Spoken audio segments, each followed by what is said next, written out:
Yo. Yo. Poppy. Give me a hint. I'll share this. See how well I can see with my wonky eyes today. The eye that they mess with today is my far away eye. It's the one they mess with. Dermis. Yeah, can't see that. We're gonna scoot up. She said, can't see it. Can't see it. No, because the one they mess with today is my distance eye.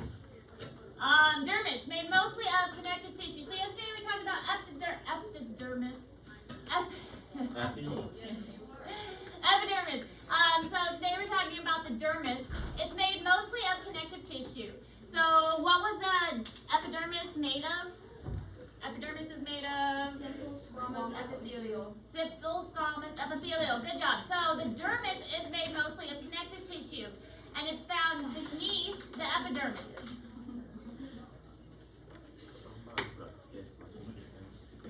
But there's an I was doing cute. Good job.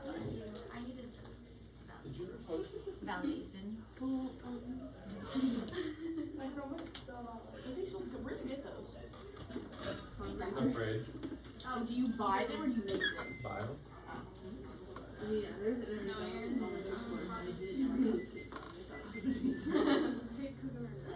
It does. You don't want his marijuana. Sorry, oh. You mean marinara?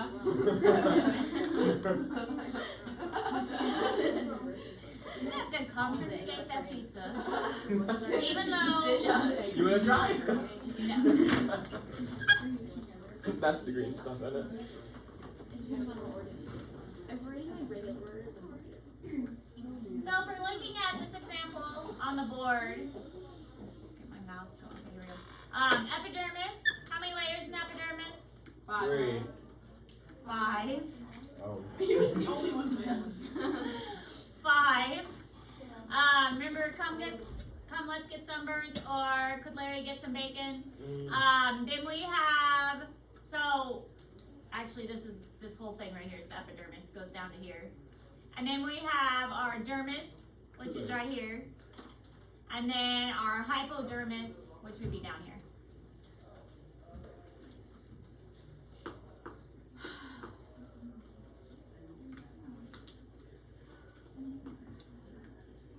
Alright, so dermis has 2 layers. It's got the papillary and the reticular. The papillary layer is this kind of bumpy layer, and we talked about why these extend up, and that's so your skin doesn't slide off, you know, which would be pretty important that your skin doesn't slide off. So they're called dermal papillae. The dermal papillae are going to extend up into the epidermis, and that's to kind of keep the two together. So the epidermis and the dermis are kind of connected together, so they're attached that way. So the papillary layer is this layer directly underneath the epidermis. These are called dermal papillae. Let's take a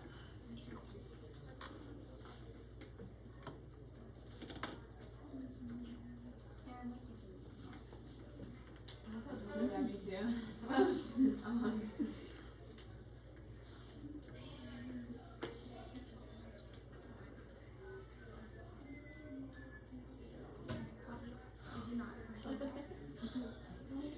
Are you making? Oh, okay.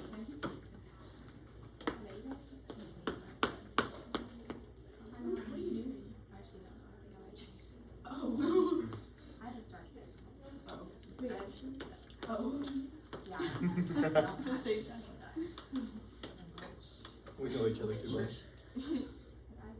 Apparently not. You need to keep your promise. It's gonna be a The year. closet's open. Yeah, duh. It's gonna be a year. Let's go. It's unnecessary. What? You talked to me. No, the way he was doing. Who else is good? That's just her tongue talking. I'm pretty sure. Yeah, I'm taking it. It's been pretty, second hour. First hour.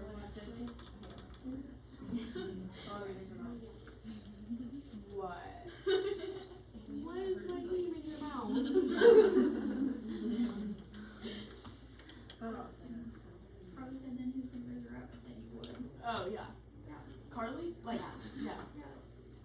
Layer like that. You go with this? Yeah. Yeah. Reticular layer. So that was the papillary layer. It touches the epidermis. It's going to have a lot of blood vessels and things to it. The reticular layer is right underneath of that. It also has blood vessels. This has a lot more kind of stuff in it, such as the sweat glands and the oils glands. It's going to have a lot of those deeper pressure receptors, such as the lamellar corpuscles. So when you get that like deep pressure we were talking about, it's going to have those corpuscles. Has bundles of collagen fibers and elastin to give its skin its durability. So it provides that stretchiness, that flexibility that the skin has. It provides that pressure and that stretch to it, that rebound that your skin has. That's all within that reticular layer.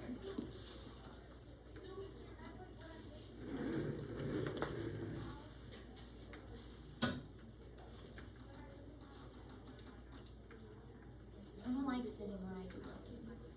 I feel like I need to move around. T-Jax? Hey, that's not gonna happen. I'm so out of shape. I will do like 5 jumping jacks and I'll be breathing heavy. I may look like I'm in shape, but I'm not. But speaking of like athletics and stuff, for those of you who are in cheer, my daughter made basketball cheer last time. Yay! She actually had to try out this time. Last time she was they just had enough spots. But she actually had to try out last night and she did it. So she's very excited. But that means more sports. We just finished football. And now we have more sports. And basketball season's longer. Yeah, it's so. It's so long. But she's pretty excited, so. And there are no away games. They're all home. Oh, so I guess that's too. Yeah, I guess that's Poppy, do you do basketball? Yeah. Karen, do you? No. Uh-huh. I think we did basketball. Ooh. Better than Tracy? Yeah. Ooh. That wasn't at the net. I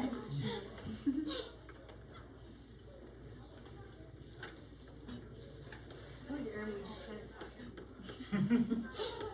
Wrong sport, Aaron. Play footsie. You would. You didn't break your ankle that way. Ooh. I want to guard that one. I think that one. That's not how it works. You picked it up 6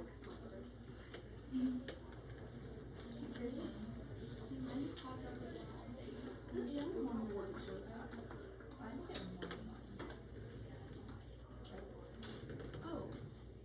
Wait, click the 3 lines. I did. There you go. Yeah, it's not there though. That's what I said.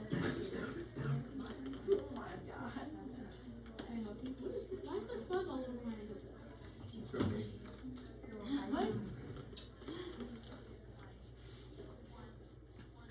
Where we go with this?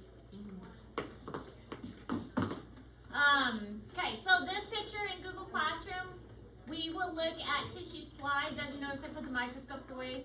We are done with most of the microscope use. Histology is when we use the microscopes most often, but each unit we will use microscopes again because, as I mentioned, there is a identification portion that is on a microscopic scale and then a macroscopic scale, so a big scale. So we will look at tissue slides for every unit.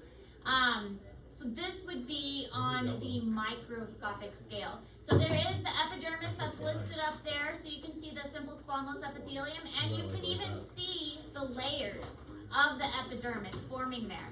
Then you can see the papillary layer of the dermis and the reticular layer, so that there are 2 distinctive layers of the dermis also. And then we're getting into our hypodermis, which is down here because you start to see our adipose tissue.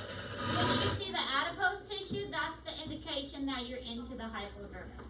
And we already mentioned like tattoos. When you're getting a tattoo, the ink has to go all the way down into here in order to stay. So yeah, just think of that, all you tattoo people. Yeah. All right, different types of glands. We call these the appendages of the skin.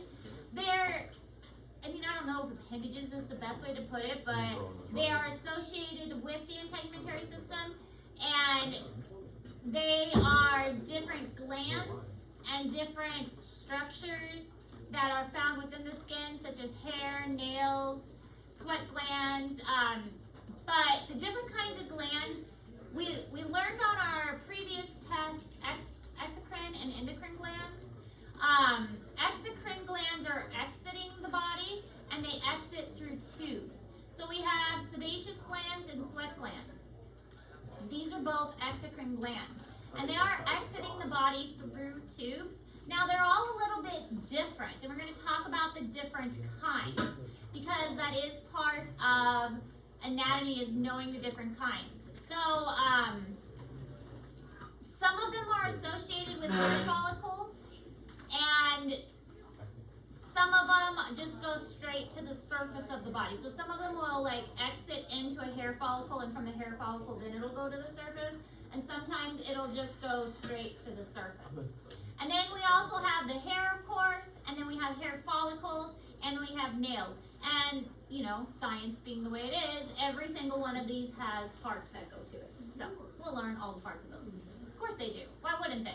Why wouldn't everything have labels upon labels upon labels? Just wait till we get to muscles. Muscles are confusing because it's like, They all look the same. well, it's not just that, but the way the muscle is made, it's like you have a bundle, and then the bundle has a name, but then the tissue that's around the bundle has a name. And then there's a bundle inside the bundle, and then that has a name, and then the tissue that surrounds that bundle has a name. And then there's another bundle, and that one has a name, of course, and then that tissue has a name.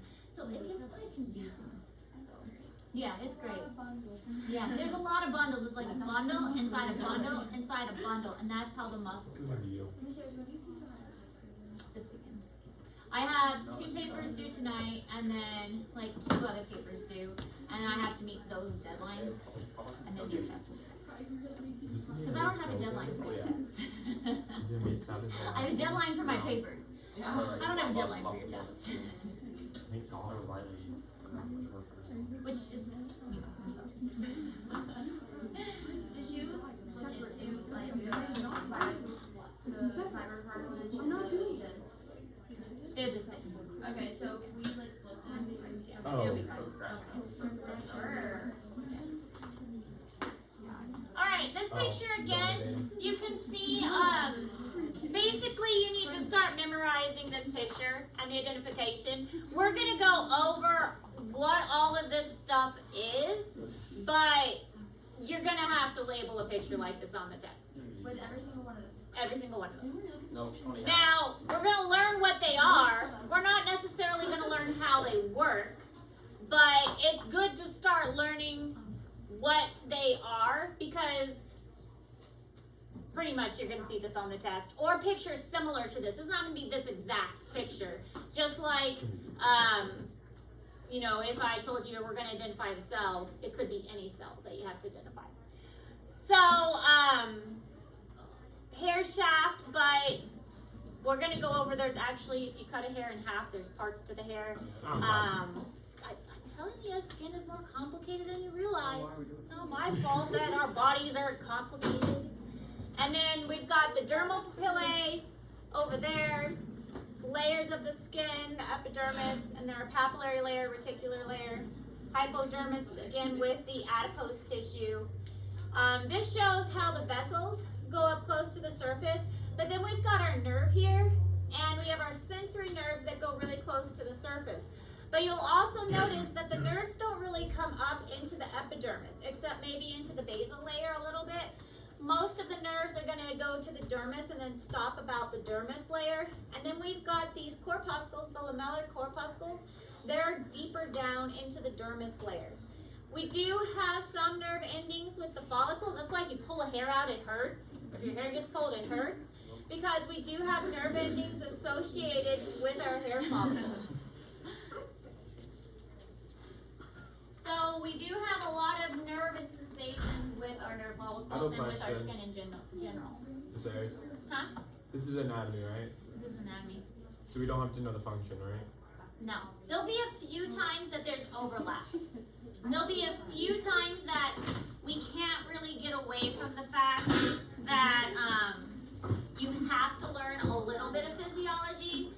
order for anatomy to make sense. And the same is true for physiology. There's sometimes you have to know the anatomy in order for the physiology to make sense. But I try my best to keep them separate. But sometimes you just can't get away from it. All right, you have to know the different glands. This will definitely be on the test as well. So sebaceous. Sebaceous is oil.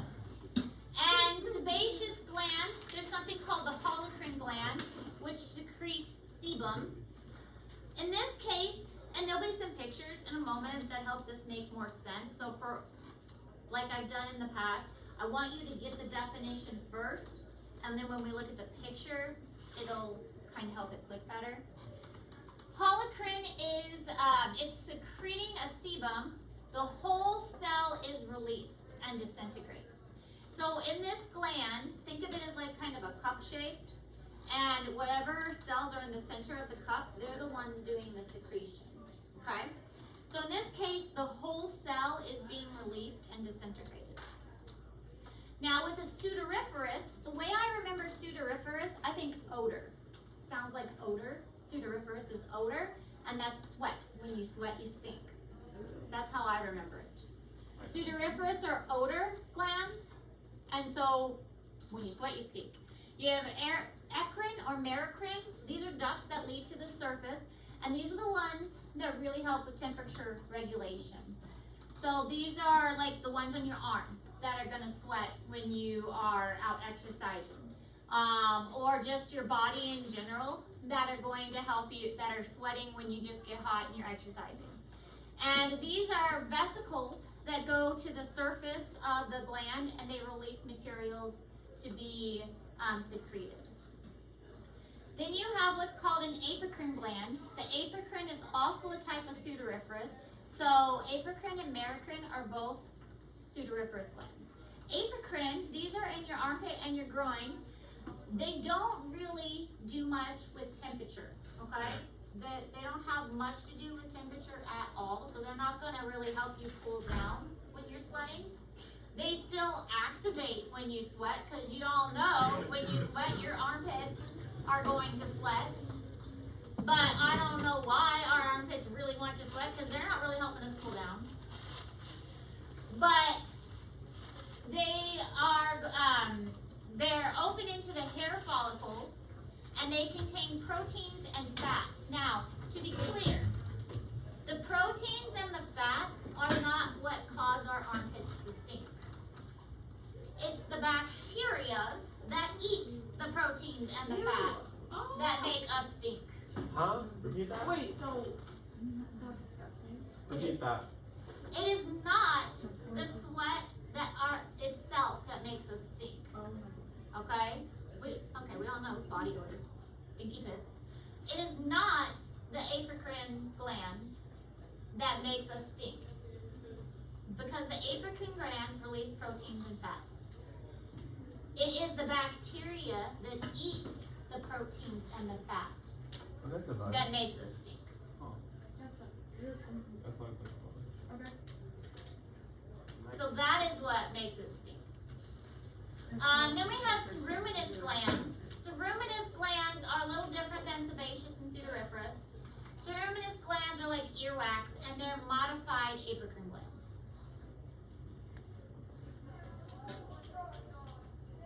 Oil glands would be like, they keep our hair oily. They keep our hair from being brittle and dry. That's what the holocrine glands do.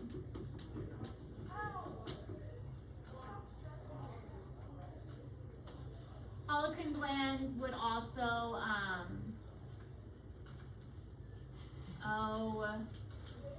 holocrine glands would also be like milk glands when a mother is producing milk to feed a young, to feed a baby. That would be a holocrine gland.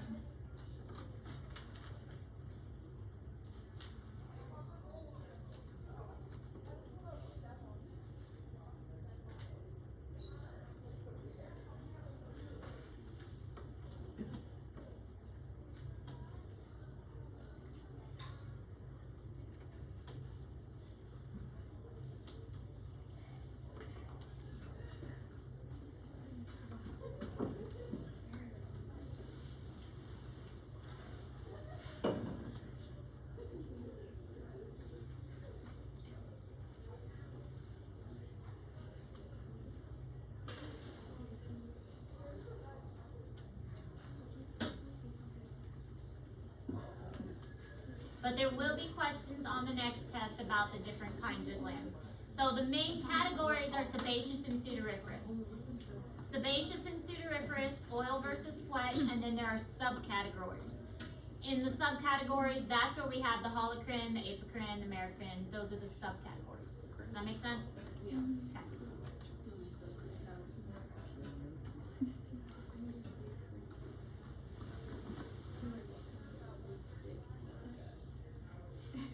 We're talking about a student or like, that's what I, okay, so it's okay. I hope no one carries it around here. A meat stick.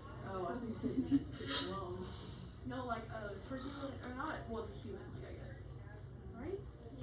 Or the meat legs, I think, I don't know. All I heard was carrying around. Yeah, that's I mean, we're all carrying around meat legs. Okay, we good with this? Yes? So, Oh my god. Alright, so merocrine gland, little vesicles releasing the material out into the duct. So here's our duct that's going to the surface.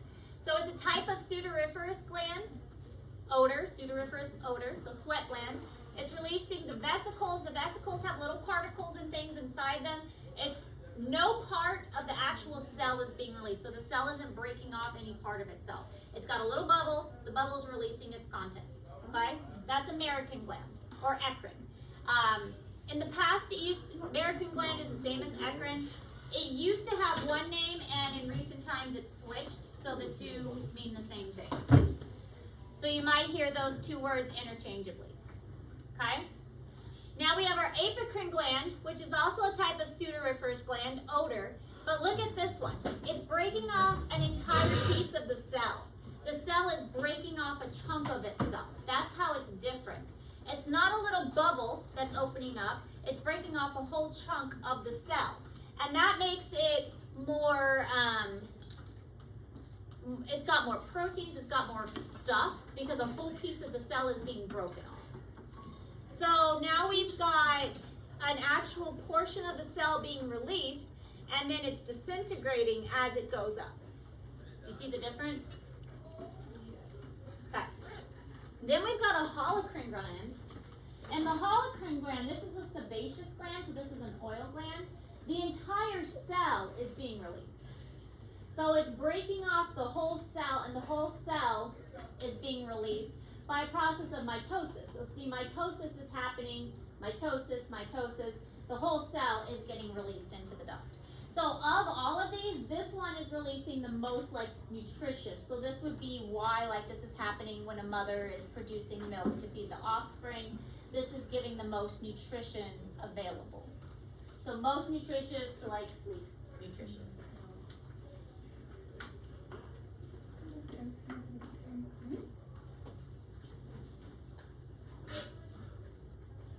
Okay, so this is an example of a gland in the body, and under the microscope, I do believe we have a slide of this that we'll look at. Here's our hair follicle, and the hair follicle is, this is the hair, and this is the follicle around the hair, and then this is the gland here on the side. You can see the duct that's going into the gland. This is the sebaceous gland. And then it's going and leading into the follicle. So these sebaceous glands will often lead into the hair follicle because it will nourish and lubricate the hair so that it will keep the hair from becoming too brittle. And then this is an example of an eccrine gland. So this one is going to lead straight to the surface of to a pore straight to the surface. It doesn't associate with a hair follicle. So that's how you can tell the difference between sebaceous versus a sudoriferous. The sebaceous glands are associated with a hair, and then the sudoriferous goes straight to the surface.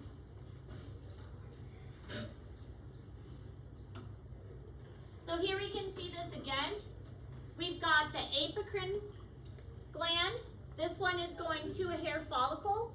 We have another one here that's going to a hair follicle. So these are both sebaceous, going to a hair follicle. Eccrine or merocrine gland, that's going to the surface. So this would also be a sudoriferous gland going to the surface. But both of them are releasing into ducts, so they're all exocrine glands. Make sense? Am I shooting too many words at you? Yep. Yes? All day. We have two big categories, exocrine and endocrine. We're talking all about exocrine because everything's going into a duct. We have sudoriferous or sebaceous. It's okay. Oh, that's okay. Alright, that's alright. Bye. So we have exocrine and endocrine. Right now we're talking about exocrine because we're going into ducts. Then with an exocrine gland, we have sebaceous versus sudoriferous. Sebaceous is oil, sudoriferous, think oil, and think sweat. For sweat glands, it goes directly to the surface. For sebaceous, it goes into a follicle.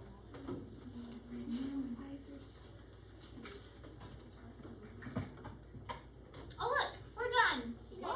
Yeah.